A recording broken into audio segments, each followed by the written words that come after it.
आज हम 11th का टॉपिक कोरियोलिस फोर्स के बारे में जानेंगे। ये होता क्या है? It is a pseudo force. Pseudo force मतलब ये ना एक्चुअल में कोई फोर्स नहीं होता है, काल्पनिक फोर्स है। मतलब हमें फील होता है लेकिन होता कहाँ है ये हमें दिखाई नहीं देता। हम इसको पढ़ते क्यों हैं? क्योंकि इससे ना हमें विंड की डायरेक्शन पता चलती है कि विंड की डायरेक्शन जहाँ पे चेंज हो रही है, कैसे चेंज हो रही है, ये हमें कोरियोलिस फोर्स के थ्रू पता चलता है। इसको हमें डायग्राम के थ्रू समझेंगे। मान लो ये है हमारी अर्थ, ये हो गया हमारा नॉर्थ पोल, ये साउथ पोल, और ये हो गया हमारा इक्वेटर। ये हो गया हमारा नॉर्थ एक्सिस, और ये हो गया हमारा साउथ एक्सिस, और ये हो गया हमारा इक्वेटर। नॉर्दर्न हेमिस्फीयर, और ये हो गया सदर्न हेमिस्फीयर। ठीक है। अब होता क्या है, हमारी अर्थ रोटेट कैसे करती है? West to east. हमेशा वेस्ट टू ईस्ट रोटेट करती है हमारी अर्थ। और कैसे करती है? Anti clockwise. समझ गया है ना? एंटी क्लॉकवाइज हमारी अर्थ रोटेट करती है। और वही हम अगर साउथ पोल से देखें तो साउथ पोल से देखने पर हमें ऐसा दिखाई देता है जैसे हमारी अर्थ क्लॉकवाइज घूम रही हो। ये फैक्ट है, हम इसको चेंज नहीं कर सकते कि क्यों हो रहा है, कैसे हो रहा है। ये फैक्ट है। अगर हम नॉर्थ पोल से देखेंगे तो हमारी अर्थ हमें एंटी क्लॉकवाइज घूमती हुई दिखाई देगी, और हम साउथ पोल से देखेंगे तो हमारी अर्थ हमें क्लॉकवाइज घूमती हुई दिखाई देगी। अब मान लो हम यहाँ पर खड़े हुए हैं इक्वेटर पे, तो अर्थ हमारी रोटेट कर रही है, तो हम थोड़ी देर में कहाँ पे पहुँच जाएंगे? यहाँ पर। और वही हम यहाँ पर नॉर्थ पोल में खड़े हुए हैं, और यहाँ से यहाँ पर अर्थ रोटेट कर रही है। हमें कैसे दिखाई देगा? सिर्फ यहाँ से यूं घूमते हुए, कि हमने सिर्फ इतनी देर हो गई, हमने थोड़ा सा ही डिस्टेंस ट्रेवल किया है।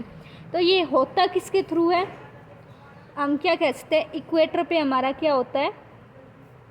रोटेशन फास्ट होता है, लेकिन पोल्स पर क्या होगा? हमारा रोटेशन कम होगा।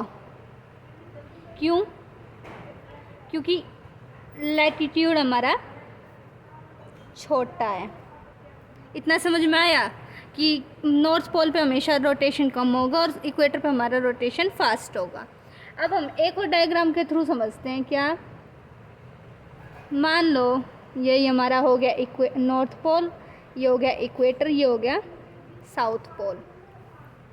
अब मान लो हम नॉर्थ पोल पे खड़े हुए हैं, हम यहाँ से कोई गेंद फेंक रहे हैं, तो इसका डायरेक्शन कैसा होना चाहिए? इसका डायरेक्शन सीधा होना चाहिए ना, कि हम नॉर्थ पोल से इक्वेटर की तरफ गेंद फेंक रहे हैं तो सीधा होना चाहिए। लेकिन हमारी अर्थ रोटेट कर रही है, इस वजह से इसका डायरेक्शन कैसा हो जाएगा? राइट हैंड साइड मूव कर जाएगा। ये तो किधर कर जाएगा? Right hand side. और वही हम अगर साउथ पोल से इसकी तरफ इक्वेटर की तरफ गेंद फेंकेंगे तो किस साइड मूव कर जाएगा? ये हमारा, अगर मान लो हम नॉर्थ पोल पे खड़े हुए हैं तो ये हमारा राइट हैंड साइड हो गया ना, सीधे खड़े होंगे तो। और यहाँ से हम ऊपर की तरफ देखेंगे तो ये हमारा लेफ़्ट साइड हो गया। तो हमेशा इधर से किधर, साउथ पोल से हमेशा वो इक्वेटर की तरफ जाएगी तो हमेशा लेफ़्ट साइड मूव कर जाएगी। और वही हम अगर इक्वेटर पर से नॉर्दर्न हेमिस्फीयर नॉर्थ पोल पे गेंद फेंकते हैं तो ये किस साइड ट्रैवल करेगी? Right hand side. और इधर से अगर हम इक्वेटर से साउथ पोल की तरफ डालेंगे तो क्या होएगा? ये हमेशा लेफ़्ट साइड ट्रैवल करेगी। तो फैक्ट नंबर 1 हमें क्या पता चलता है? जब भी हम नॉर्दर्न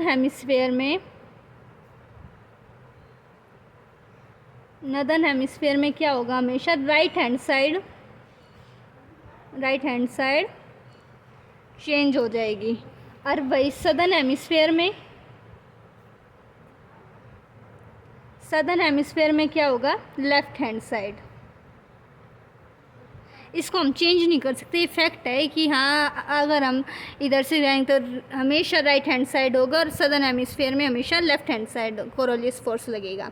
और अब हमारा फैक्ट नंबर 2 क्या बोलता है?